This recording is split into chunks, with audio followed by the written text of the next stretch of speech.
Salut à tous, j'espère que ça roule. Bon, avant de trop parler, je vais vous montrer un truc. Voilà, regardez ça comme c'est trop beau, j'ai complètement halluciné. En fait, c'est des flocons de neige vus de très près. J'étais en train de filmer ça l'autre fois avec mon téléphone et une petite lentille macro. Et c'est juste le sol, en fait, où on voit tous ces petits flocons avec tous ces petits détails. Et du coup, aujourd'hui, c'est ça qu'on va peindre. Et c'est vraiment ultra cool parce que moi, j'ai toujours été fasciné depuis que je suis gamin par les trucs un peu tarés de la vie comme ça, où la nature fait des choses qui sont complètement incroyables. Et donc voilà, c'est parti. Et la voici donc, c'est une petite peinture à l'huile faite sur une feuille, elle n'est pas très grande, tu vois. Et on va en profiter pour parler du matériel, des couleurs, de la profondeur, mais surtout du point focal. Comme tu peux voir, on a un point focal très net et tout le reste est flou en fait. Et c'est ça qui fait que ton œil va être attiré directement dans cette petite zone ici et que même si tu vas observer le reste, on voit que là il y a des flocons, etc. Ça va quand même en fait être en second plan, on va dire, dans la façon dont ton cerveau va interpréter la peinture. On va parler des différents degrés de finition d'une zone à une autre de la peinture. Comme tu peux voir en bas, là par exemple, sur ce côté, c'est quasiment pas terminé, il y a quelques variations, mais très peu. Et dès qu'on arrive dans cette zone-là, tu vois que là, le focus, il est dans cette zone. Et donc forcément, il y a beaucoup de détails, il y a un côté très découpé, très saillant. Et forcément, du coup, ton attention, paf, elle se focalise ici. Tu peux aussi noter qu'il y a des contrastes beaucoup plus puissants entre les foncés et les clairs dans cette zone. Et que mes foncés les plus foncés sont vraiment très localisés quelque part. Et évidemment, tout ça, c'est voulu, tout ça, c'est fait de sorte que l'attention du spectateur, entre guillemets, soit attirée dans cette zone-là et non pas ailleurs. Alors pour le matériel, je peins sur des feuilles toilées qui sont faites exprès pour peindre. C'est très pratique, ça coûte pas cher, c'est très agréable. Le gros point faible ou point fort, comme tu veux, on va dire c'est plutôt un point faible quand même, c'est le fait qu'en fait ce soit absorbant et du coup tu peux pas vraiment gommer à 100% comme j'ai fait des fois des démonstrations de peinture à l'huile où en enlevant la peinture on peut avoir une lumière incroyable qui se dégage de la toile. Là, on ne peut pas le faire parce que ça absorbe et du coup, en fait, la majeure partie du pigment va rentrer à l'intérieur du papier. Ensuite, pour les pinceaux, je vais utiliser un ou deux pinceaux en kévrin qui sont carrés, un petit peu ronds sur les côtés quand même. C'est pas des pinceaux trop coupés, c'est du poil naturel, donc il y a un petit côté un petit peu éclaté en fait. Et je vais aussi utiliser un pinceau ou deux de détail qui vont me permettre d'aller un petit peu plus dans la finesse. C'est des pinceaux synthétiques, mais qui vont plutôt chercher à imiter la martre en matière de texture. Donc plus souple que le kévrin, plus souple que les pinceaux d'avant dont je viens de parler.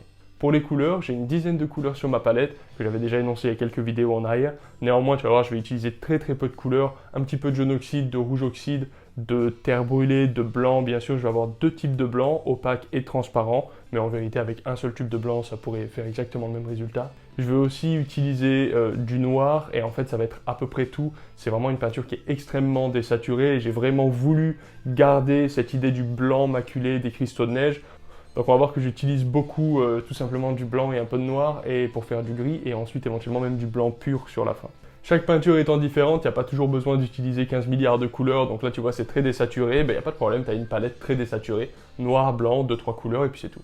Donc dans la première étape de la peinture, en fait avec du marron, avec du terre brûlée, je vais commencer à faire un petit peu un genre de dessin, colorer l'entièreté de ma toile et essayer d'appliquer un petit peu mes valeurs, commencer à établir un plan en quelque sorte. Sur une toile normale, tu vas pouvoir prendre un petit chiffon et puis en enlever, puis travailler tes valeurs comme ça en ajoutant et en enlevant de la peinture. Comme j'ai dit tout à l'heure, malheureusement, parce que là c'est du papier et que c'est absorbant, je ne peux pas vraiment enlever de peinture, ça veut dire que j'essaie de faire un petit peu attention à mon plan de base, mais je savais où je voulais aller, donc c'était assez simple. En plus, on va dire que c'est une forme qui est assez abstraite, donc c'était pas tellement compliqué. Dans tous les cas, à ce moment-là de la peinture, tu veux commencer avec quelque chose d'assez liquide, assez peu saturé en pigment. Tu veux surtout pas commencer à appliquer de la pâte pleine directement. C'est l'étape du croquis en fait. C'est comme si tu faisais un crowbar avec un crayon, sauf que là tu utilises de la peinture. Donc tu vas avec quelque chose d'assez liquide, tu mets pas d'épaisseur, sachant que tout ça va être recouvert après. Néanmoins, tu vas être bien sûr de t'être complètement débarrassé du blanc de fond. Comme ça, lorsqu'il va y avoir des petits manques ici et là éventuellement, le marron, la belle chaleur de cette couleur chaude va transparaître au travers de ta peinture et ça va donner une vibration un peu plus sympa, moins stérile que si tu partais avec du blanc pur. Donc une fois que cette première étape elle est faite, je vais tout simplement prendre du blanc et du noir pour faire du gris et puis faire quelque chose de beaucoup plus clair et commencer à venir l'étaler en masse, tu vois. Donc je vais surtout pas commencer par faire les détails et comme tu peux voir dans cette seconde étape en quelque sorte, surtout ce qui est important c'est d'appliquer les masses de clair. Donc ce que tu peux faire c'est plisser les yeux et puis repérer les foncés et les clairs. C'est ça que tu veux essayer de voir. Il y a deux familles de valeurs, une foncée, une claire. Donc c'est dans la famille de valeurs les plus claires que je vais rajouter un blanc qui va être proche du blanc pur, on va dire, même si c'est pas blanc pur. Et dans la deuxième partie, je vais rajouter du blanc à mon mélange, mais je vais le garder foncé. Le fait de rajouter du blanc, ça va augmenter l'opacité de ma peinture et ça va désaturer De la même façon, je vais commencer petit à petit à ajouter un peu plus de matière également pour qu'au final, j'ai une peinture qui n'ait pas un rendu trop sec. J'ai envie qu'il y ait une couche de peinture, une vraie couche de peinture qui soit appliquée dessus à un moment donné. Donc tu vois, même dans le blanc que je suis en train d'appliquer là, dans l'endroit qui va prendre les cristaux, je commence par appliquer des masses floues en fait qui vont représenter les grosses formes.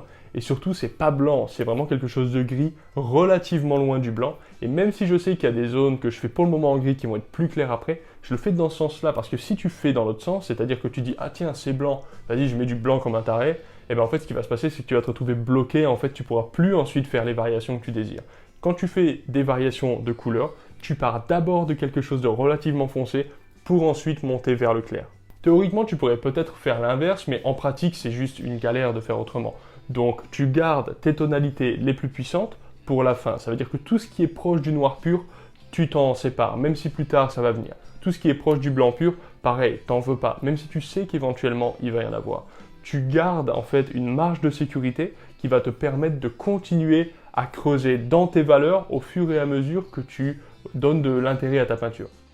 Donc petit à petit là, par exemple, pour faire ces fameux cristaux, j'applique des masses de gris qui sont quand même suffisamment claires pour qu'on puisse le ressentir comme étant un objet blanc. Et ensuite, petit à petit, je rajoute du blanc de plus en plus clair dans mon mélange, de sorte à monter la valeur vers la luminosité, tout en étant capable d'augmenter ma quantité de détails avec ces choses plus claires. Et éventuellement, plus sur la fin, je vais commencer même à rajouter plus de matière, et ça, c'est quelque chose qui va réussir à capter la lumière, en fait réfléchie, et ça va être encore plus intéressant. Et comme tu peux voir, je focalise la quantité de détails, de variations, ainsi que les zones où je vais rajouter un petit peu de matière, sur la zone que je désire être focale. Au bout de 2-3 heures de boulot, tu sais, des fois ton cerveau il commence à être un petit peu fatigué, c'est bien de faire une pause, d'attendre que ça sèche et puis de reprendre plus tard. Je pense que j'ai fait de mon mieux à ce stade de la peinture, je pense que si je devais le refaire, j'aurais probablement fait un petit peu différemment, je trouve que le fond est très désaturé, pas très joli, bon il y a encore des choses à gérer, mais voilà, je vais pas tout faire maintenant, j'ai pas envie de pourrir tout ce que je viens d'accomplir, donc je vais attendre quelques jours pour y revenir après. Donc pour la deuxième séance de cette peinture, en fait j'ai eu que 2 séances, donc voilà, on va faire un petit peu plus de glacis, on va travailler plus avec les transparences. Dans un premier temps, je vais prendre le médium que j'ai utilisé, c'est un médium qui est à base de térébenthine de Venise, donc ça va avoir un rendu assez brillant sur la fin, et puis je vais venir huiler gentiment ma peinture avec un petit chiffon. Tu passes par exemple ton médium avec ton pinceau, et ensuite tu viens l'étaler pour qu'il n'y en ait vraiment pas beaucoup. Le but c'est de faire un genre de vernis de travail sur lequel toi ensuite tu vas pouvoir appliquer de la peinture. L'avantage de faire ça, c'est que déjà tu vas uniformiser la matière de ta peinture et surtout en fait tu vas pouvoir travailler sur quelque chose de vraiment agréable dès le début. Donc tu vas pouvoir venir travailler en transparence, etc. C'est beaucoup plus sympa de faire ça. Première chose à faire, je vais venir travailler le fond. Pourquoi tu commences par le fond? Encore une fois, c'est pas une obligation, théoriquement on pourrait commencer par le sujet, mais on va dire que c'est plus simple de faire comme ça, et plus intuitif je trouve. En fait, dans une peinture, ou dans toute chose dans la vie, en fait, il y a toujours un peu de deux trucs. Tu as le sujet et son contexte. Pour mettre un sujet en valeur, en général, c'est bien de travailler sur le sujet, mais souvent il y a beaucoup à faire sur le fond pour harmoniser le sujet en fait. Je me permets de faire une micro-parenthèse sur les pinceaux, parce qu'il y a pas mal de gens qui se posent des questions sur ce sujet. En fait, savoir quel pinceau utiliser, c'est pas vraiment une question vraiment très valable. En fait, ce qu'il faut voir, c'est le combo pinceau, support, texture de ta peinture. Il y a des pinceaux qui vont être super et complètement inadaptés à certaines techniques, il y a d'autres pinceaux qui vont être super aussi, mais complètement inadaptés à d'autres techniques. Donc en fait, selon le support que tu utilises, si c'est du bois lisse ou si c'est une toile qui a un gros grain, pareil, si la pâte elle est plutôt liquide, plutôt épaisse, etc., tu vas devoir utiliser un pinceau qui est différent dans la rigidité de sa fibre pour réussir à avoir le résultat voulu. Typiquement, si tu fais de l'aquarelle avec de la soie de porc, tu vas vite te rendre compte que ça ne va pas fonctionner. De la même façon, si tu fais de la peinture impasto avec un pinceau aquarelle, ça veut dire avec un pinceau très doux, eh bien effectivement ça ne va pas fonctionner non plus. Néanmoins, quand on voit dans les magasins pinceau pour l'huile, pinceau pour l'acrylique, pinceau pour l'aquarelle, c'est des idées un petit peu génériques, on va dire que ça appartient à certaines familles, mais c'est pas véritablement valable dans le sens où avec de la peinture à l'huile, on peut avoir quelque chose de très fluide aussi, et de fait peut-être avoir besoin d'un pinceau qui est à la base conçu pour l'aquarelle.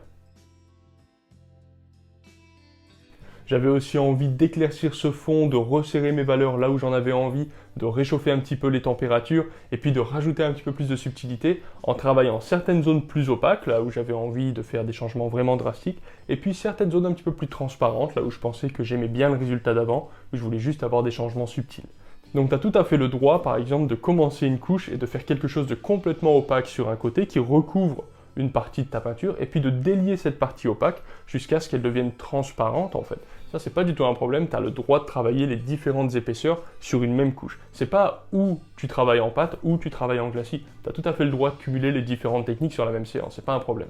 Une fois que j'ai fini de travailler avec le fond, je vais commencer à revenir à travailler sur le sujet. Pour ça, je vais utiliser un blanc que je vais diluer suffisamment pour qu'il soit pas trop opaque, pas trop pâteux, et je vais venir faire des vélatures, c'est-à-dire des voiles en fait. C'est un peu comme des glacis, sauf que ça couvre plus. C'est juste un mot qui désigne un glacis avec un pigment opaque. Dans tous les cas, pour moi, tout ça, ça fait partie de la grande famille du jeu de la transparence en peinture à l'huile. Donc voilà, tout ça, c'est un peu dans le même panier. Donc ce que je fais, c'est qu'avec mon pinceau, je fais un mélange médium peinture, un petit peu comme d'habitude, hein, c'est toujours ce qu'on fait.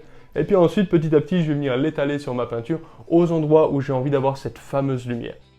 Et tu vois, si je peux avoir, grâce à ce blanc pur appliqué en transparence, ce fameux côté un petit peu radieux, un petit peu plus lumineux, un peu flou, c'est justement parce que avant ça, dans la couche précédente, j'avais pas appliqué du blanc pur. Donc ça, c'est vraiment très important. Résister la tentation d'appliquer des couleurs qui sont trop puissantes dès le début, c'est souvent vraiment une grave erreur. Et c'est souvent ce qu'on voit beaucoup quand il y a des gens par exemple qui font des cascades ou des trucs comme ça, ben, ils mettent du vert genre super pétard autour et puis au milieu ils mettent un gros pâté de blanc pur en ayant l'impression que l'eau c'est blanc. Il y a des parties blanches, mais l'eau n'est pas blanche. Donc voilà, il faut faire vraiment attention à contrôler la façon dont tu gères l'augmentation de tes valeurs au fur et à mesure que tu avances dans ta peinture. Après, je vais continuer à travailler sur les petites variations. Donc pour gérer ton point focal, ce que tu veux faire, c'est juste augmenter le nombre de variations au centimètre carré en gros, comparativement à une autre zone. C'est pas la seule méthode pour faire ça, tu peux aussi par exemple augmenter la saturation des couleurs ou changer les formes. Par exemple, tu as des carrés partout et soudainement au milieu tu as un rond, forcément ça va dénoter, donc forcément c'est là que ton œil va être attiré. Quoi qu'il en soit, c'est là où il va y avoir les variations les plus uniques par rapport à l'ensemble de ta peinture qui va attirer ton œil le plus certainement. Donc là, tu vois, on peut le voir très clairement, dans la zone focale, on a en même temps les contrastes les plus puissants, les noirs les plus puissants, les blancs les plus puissants, du relief, et on a aussi une quantité de petits détails beaucoup plus grande. Et dès lors qu'on commence à sortir un petit peu de cette zone focale, eh bien on voit que c'est flou, et pourtant on a bel et bien la sensation qu'il s'agit du même objet. On est d'accord que ça et ça, c'est la même chose, et ça se ressent comme étant la même chose. Mais en fait, ça c'est parce que c'est ton esprit qui te le dit que c'est la même chose. Ton esprit, il n'a pas besoin d'avoir des détails partout pour comprendre tout ce qu'il y a, tu vois. Et si j'avais tout détaillé de la même façon comme ça, probablement que la peinture aurait un ressenti un petit peu lourd, pas forcément très agréable à regarder. De la même façon, on peut voir que là, sur cette petite étoile là qui est derrière mon doigt, eh bien, on a du flou, on peut quand même voir quel objet c'est, néanmoins c'est beaucoup plus flou, et donc ça donne de nouveau la priorité à cet objet qui est là. On a vraiment l'impression que ça c'est devant, ça vient vers nous, et ça c'est un petit peu plus derrière. Donc voilà, c'est comme ça que tu peux gérer la distance et la mise en valeur d'un objet précis. Un truc intéressant, c'est que ça, c'est des règles qu'on va retrouver aussi dans la perspective atmosphérique pour faire des grands paysages. Néanmoins, là, on peut appliquer ces règles-là à un tout petit objet, plus petit qu'un ongle, et finalement, ça marche aussi, et on a quand même cette sensation de point focal, etc. Donc, c'est pas la taille de l'objet, c'est pas la nature de l'objet, c'est la façon dont toi, tu vas gérer la dureté de tes coups de pinceau, le nombre de variations, tes contrastes, etc., qui va donner quelque chose de profond. Tu peux avoir de la profondeur sur un truc qui est grand comme ça, et tu peux avoir pas de profondeur sur une distance gigantesque si tu n'as pas géré tes valeurs correctement. Bon voilà les amis, j'ai beaucoup parlé, franchement c'était cool, en tout cas j'ai adoré faire cette petite peinture et j'ai vraiment envie de faire plus de trucs comme ça, des cristaux, des choses macro, peut-être des insectes, tous des trucs qui m'ont beaucoup inspiré quand j'étais enfant, puis c'est toujours des choses qui me fascinent beaucoup. Et j'ai aussi bien aimé répondre à vos questions la dernière fois. Donc si vous avez des questions, continuez à les poser. Moi je vais les noter et au fur et à mesure que je fais mes petites vidéos, j'en choisirai toujours une, deux ou trois pour répondre au fur et à mesure de ma vidéo, en même temps qu'on fait le tuto. Donc il y aura le tuto et puis au milieu je répondrai à vos questions. Et voilà, ça serait plutôt stylé. Donc merci en tout cas, partagez avec vos amis si vous aimez le contenu et puis à bientôt, ciao.